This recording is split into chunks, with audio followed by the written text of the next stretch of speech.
ठीक है दोस्तों, आज हम भेड़ों के बारे में बात करेंगे कि भेड़ की कितने नस्लें होती हैं। भेड़ के बारे में जो संपूर्ण जानकारी है उसको याद करेंगे कि भेड़ में क्या पाया जाता है, क्या कितने दिनों क्या होता है, गर्भकाल कितने दिन का होता है, प्रसव क्रिया कैसे कहते हैं, वो भेड़ की आवाज़ को क्या कहते हैं, भेड़ कितने पानी पीता है एक दिन में, प्रतिदिन का जो पानी पीता है भेड़ वो कितना पानी पीता है। तो सबसे पहले बात करते हैं भेड़ का जंतु वैज्ञानिक नाम। जो भेड़ का जंतु वैज्ञानिक नाम है वो होता है ओविस एरिज। भेड़ का जंतु वैज्ञानिक नाम है वो ओविस एरिज होता है। भारतवर्ष में करीब 40 प्रकार की भेड़ों की नस्लें पाई जाती हैं, जिसमें करीब 8 अच्छी नस्लें होती हैं। भेड़ की जो नस्लें होती हैं वो 8 नस्लें अच्छी होती हैं, जो कि राजस्थान में ही पाई जाती हैं। इन्हीं के कारण राजस्थान ऊन उत्पादन में भारत में प्रथम स्थान पर है, 8 नस्लों के कारण ही। अब हम बात करते हैं कि भेड़ का तापमान। तो भेड़ का जो तापमान होता है वो होता है 102 डिग्री फ़ारेनहाइट। भेड़ का जो तापमान होता है वो होता है 102 डिग्री फ़ारेनहाइट।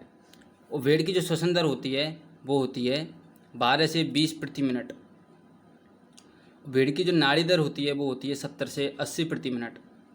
और भेड़ का जो गर्भकाल होता है वो होता है 145 दिन का, यानी कि 5 माह 5 दिन का। इसमें भी यह है कि मतलब जो मटन ब्रीड होती है उसमें 145 दिन का होता है, और जो बुल ब्रीड होती है उसमें 150 दिन का यानी 150 दिन का गर्भकाल होता है। भेड़ में जो प्रसव की क्रिया यानी कि जो ब्याने की क्रिया है वो लैम्बिंग कहलाती है, और भेड़ में जो समागम की जो क्रिया है वो टपिंग कहलाती है, यानी जो संभोग की क्रिया है वो टपिंग कहलाती है। भेड़ की जो आवाज़ है, भेड़ जो आवाज़ करती है यानी कि जैसे कि गाय भैंस हैं वो जैसे रमाती हैं, उसी तरह जो भेड़ है वो रमाती है, आवाज़ करती है, उसको ब्लीटिंग कहते हैं। और भेड़ का जो जीवन काल होता है वो 12 वर्ष का होता है। और भेड़ की जो यौवनावस्था की जो उम्र होती है वो 710 माह की होती है। और भेड़ में गुणसूत्रों की जो संख्या है वो 27 जोड़ी यानी कि 54 जो गुणसूत्र होते हैं वो भेड़ में पाए जाते हैं। भेड़ एक दिन का जो पानी पीता है वो 5 से 10 लीटर पानी भेड़ एक दिन में पी जाता है। और भेड़ द्वारा एक दिन में मल त्याग 1.75 kg होता है। अब बात करते हैं हम भेड़ के थनों की संख्या के बारे में। जो भेड़ की जो थनों की संख्या है वो 2 होती है। और जो भेड़ के जो मांस होता है उसको हम मटन कहते हैं। भेड़ का मांस मटन होता है, जबकि जो बकरी होती है, जो बकरी का जो मांस होता है वो क्या होता है, मटन। मतलब भेड़ का जो मांस होता है वो मटन होता है। अब बात करते हैं हम जो भेड़ के जो मांस में जो ड्रेसिंग प्रतिशत होती है वो 50% होती है। अब बात करते हैं कि मेमने का जो बधियाकरण करने की जो उम्र है वो कितनी होती है, 2 सप्ताह है। और वीनिंग की उम्र है वो 14 सप्ताह होती है। भेड़, बकरी आदि जो छोटे जानवर हैं उनमें वजन मापने का जो तरीका है वो स्प्रिंग बैलेंस कहलाता है। अब बात करते हैं आइंग। आइंग किसे कहते हैं कि जो भेड़ की जो आँखों के चारों ओर से ऊन को हटाना। भेड़ के आँख के चारों ओर जो ऊन होती है उसको हटाना, ताकि ऊन से होने वाले जो अंधेपन से भेड़ को बचाया जा सकता है। यानी जो भेड़ के अगर आंखों पर बाल आएंगे तो मतलब ये साधारण सा है, आप जानते हैं कि जो आंख आएंगे वो उसको दिखेगा नहीं, जो अंधेपन से यानी कि जो भेड़ को उससे बचाया जा सकता है। इसलिए हम आंखों के ऊपर से, आंखों के चारों ओर से बालों को हटाते हैं। अब रेनिंग क्या होता है, जो रैम यानी कि जो नर भेड़ होता है उसके सेशन के चारों ओर से ऊन को हटाना, ताकि जो संभोग है वो आसानी पूर्वक कर सके। और टैगिंग क्या होता है कि भेड़ के जो पिछले हिस्से से ऊन को हटाना ताकि संभोग आसानी पूर्वक हो सके। अब बात करते हैं हम कि भेड़ में 2018 में पंजीकृत भेड़ की नई नस्ल पंचाली, जो कि गुजरात में पाई जाती है। अब बात करते हैं हम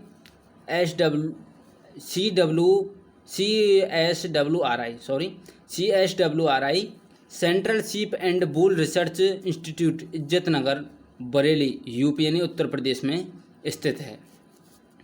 जो इसका जो संस्थान है वो इज्जतनगर बरेली यूपी में स्थित है। अब बात करेंगे हम भेड़ की जो पहली क्लोन है। देखो, जो भेड़ की जो पहली क्लोन है उसको हम किस नाम से पुकारते हैं, यानी किस नाम क्या कहते हैं। जो भेड़ की जो पहली क्लोन होती है उसको डॉली कहा जाता है। डॉली विश्व की किसी भी जानवर की पहली क्लोन होती है। यही नहीं कि भेड़ की जो पहली जो क्लोन है वो भेड़ की होती है, नहीं, ऐसा नहीं है।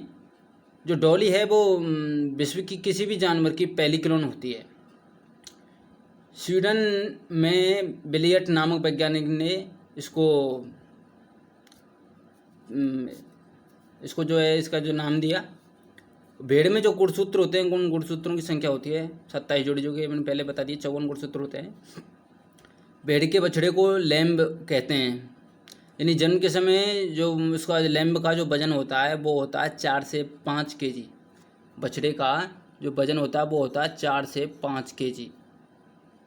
भेड़ में पूंछ काटने को, यानी भेड़ की जो पूंछ को काटते हैं उसको क्या कहते हैं। ये बहुत इंपॉर्टेंट क्वेश्चन है, ये पेपर में आता है, इसको पूछा जाता है कि भेड़ में जो पूंछ काटने की क्रिया है उसको क्या कहते हैं। उसको डॉकिंग कहते हैं।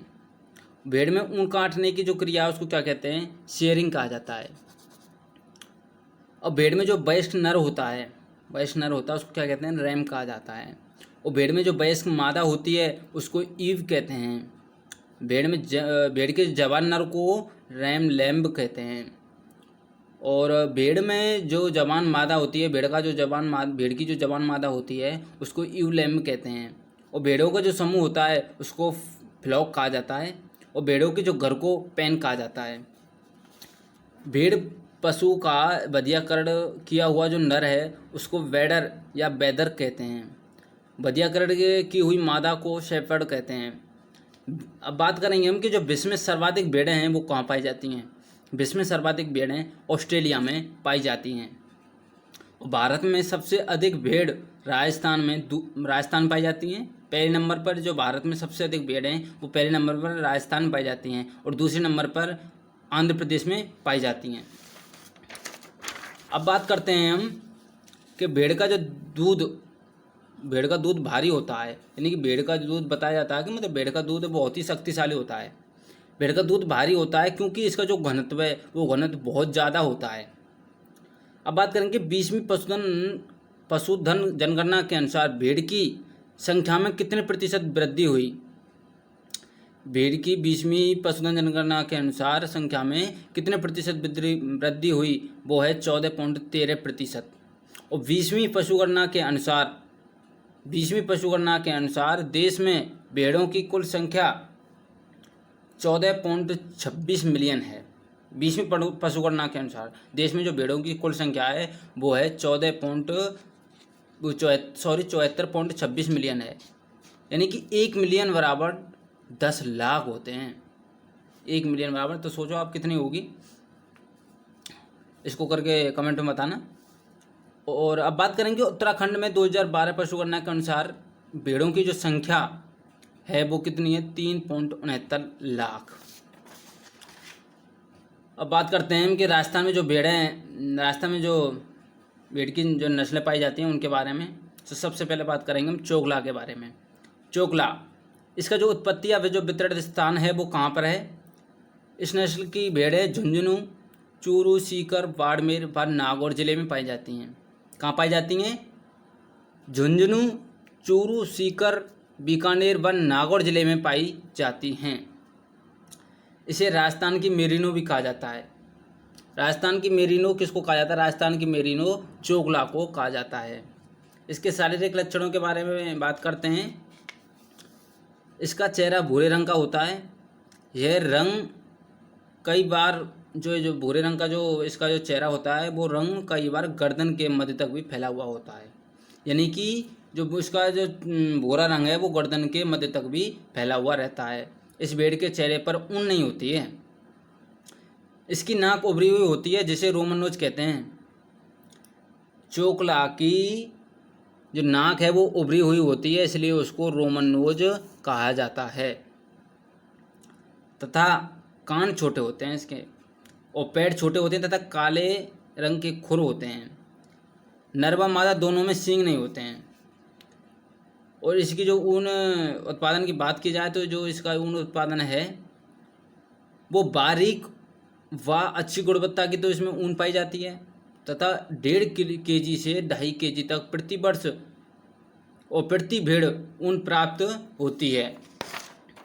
अब बात करेंगे हम मगरा, दूसरी नस्ल है हमारी मगरा, इसके बारे में हम बात करेंगे। यह भेड़ भी बीकानेर, जैसलमेर, नागौर व चूरू जिले में पाई जाती है। इसके शारीरिक लक्षण के बारे में बात करेंगे तो इसका जो चेहरा है वो सफ़ेद रंग का होता है और आँखों को चारों तरफ भूरे रंग के धब्बे होते हैं। कान इसके छोटे होते हैं व मुड़े हुए होते हैं। इस भेड़ के नर व मादा में सींग नहीं पाए जाते हैं। इस भेड़ के भी नर मादा में सींग नहीं पाए जाते हैं। किसके में? मगरा के में। इसके ऊन के बारे में बात करेंगे तो इसका जो ऊन है वो रेशे की, इसके ऊन की जो रेशे हैं वो उन रेशों की लंबाई है 6 सेंटीमीटर होती है तथा मुलायम व कॉर्पेट होती हैं। वर्ष भर प्रति भेड़ की जो ऊन है वो 1.5 से 2.5 kg ऊन उत्पादन होता है। अब बात करते हैं मारवाड़ी भेड़ की। इसका जो उत्पत्ति और वितरण क्षेत्र है इस नस्ल का तो वो है जोधपुर, जालौर, नागौर, पाली, बाड़मेर। इसके शारीरिक लक्षणों के बारे में बात करेंगे तो इसका जो सिर है, सिर व चेहरा काले बालों से ढका हुआ रहता है, कई बार जो गर्दन तक भी फैले रहते हैं। कान छोटे तथा मुड़े हुए होते हैं। नर व भेड़ दोनों सींग रहित होते हैं। और इसके जो ऊन उत्पादन की बात करते हैं तो इसके जो ऊन के रेशे हैं उनकी लंबाई 5 से 7 सेंटीमीटर होती है। ऊन इसकी जो ऊन है वो कोर्स कारपेट होती है। अब बात करते हैं 7वीं नस्ल सोनाड़ी के बारे में। इसका जो उत्पत्ति व जो वितरण क्षेत्र है वो है उदयपुर, कोटा, बांरा, डूंगरपुर तथा चित्तौड़गढ़ में यह नस्ल पाई जाती है। इसके शारीरिक लक्षणों के बारे में बात करते हैं तो इसके जो चेहरे का रंग है वो हल्का भूरा व सफ़ेद ऊन रहित होता है। अब बात करते हैं जिसके कान चपटे तथा लटके हुए होते हैं तथा उभरा हुआ नाक पाया जाता है। इसमें भी पेट, पैर व सिर पर ऊन नहीं होते हैं।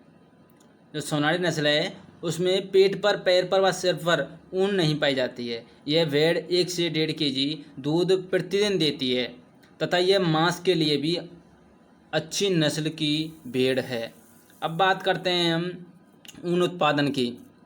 तो प्रत्येक रेशे यानी कि स्टेपल, प्रत्येक रेशे की लंबाई है वो 10 सेंटीमीटर होती है और ऊन कोर्स कारपेट होती है इसकी, तथा प्रति भेड़ प्रति वर्ष यानी कि एक भेड़ एक साल में 0.6 से 1.2 kg ऊन प्राप्त होती है एक भेड़ से। तो इससे मतलब ऊन क्या है, बहुत कम प्राप्त होती है और ये मांस के लिए बहुत अच्छी नस्ल पाई जाती है। अब बात करते हैं नाली भेड़ के बारे में। इसका जो उत्पत्ति और वितरण क्षेत्र है वो है, इस नस्ल की जो भेड़ श्री गंगानगर, चूरू व झुंझुनू जिले में पाई जाती हैं। अब बात करते हैं हम इसके शारीरिक लक्षणों के बारे में। तो इसके शारीरिक लक्षण क्या है कि इसका जो चेहरा होता है चेहरे का रंग हल्का भूरा होता है तथा ललाट ऊन से ढका हुआ रहता है। यह आकार में बड़ी होती हैं। कान लंबे तथा पत्तीनुमा होते हैं। इसका जो पैर है वो पैर छोटे होते हैं। इसका जो ऊन उत्पादन के बारे में बात करेंगे तो इसकी जो ऊन है, इसकी ऊन कोर्स कारपेट तथा पीले रंग की होती है। वर्ष में 2 बार इसकी जो ऊन की कटाई है वो की जाती है। पहली बार कब करते हैं? पहली बार मार्च में करते हैं और दूसरी बार सितंबर में की जाती है। और एक साल में एक भेड़ यानी प्रति वर्ष प्रति भेड़ 2.5 से 3.5 kg 3.5 kg ऊन उत्पादन होता है। अब बात करेंगे हम विदेशी नस्लों के बारे में। भेड़ की विदेशी नस्ल कौन कौन सी हैं? पहले नंबर पर आती है मेरिनो। मेरिनो का जो उत्पत्ति और वितरण क्षेत्र वो है स्पेन। इसके शारीरिक लक्षण के बारे में बात करते हैं कि जो नर होता है, नर मेढ़े को कहते हैं, नर के घुमावदार सींग होते हैं। जब से भेड़, जो मादा भेड़ होती है वो सींग रहित होती है और नर भेड़ होता है उसमें सींग पाए जाते हैं। इसकी चमड़ी पर सल व झुर्रियाँ होती हैं तथा गुलाबी रंग की होती हैं। जो नर और जो झुर्रियाँ पाई जाती हैं वो गुलाबी रंग की होती हैं। इसका जो सिर है वो सिर का आकार छोटा होता है लेकिन पैर ऊन से ढके हुए रहते हैं। अब बात करते हैं हम इसके ऊन उत्पादन के बारे में। तो जैसे इसकी ऊन है बहुत अच्छी व बारीक विश्व प्रसिद्ध ऊन होती है। ऊन उत्पादन है वो नर द्वारा 7 से 9 केजी प्रति वर्ष होता है और मादा द्वारा 10 से 14 केजी प्रति वर्ष होता है। अब बात करते हैं हम रेमुलेट नस्ल के बारे में बात करेंगे। यह भेड़ फ्रांस देश में मेरिनो से प्राप्त की गई है, इसलिए इसे फ्रेंच मेरिनो भी कहते हैं। यह भेड़ मांस व ऊन दोनों के लिए प्रसिद्ध है। यह भारी भरकम भेड़ होती है। इसके नर का वजन है वो 110 केजी होता है और इसकी जो मादा का वजन है वो 80 केजी होता है, इसलिए इसे मांस के लिए भी पालते हैं।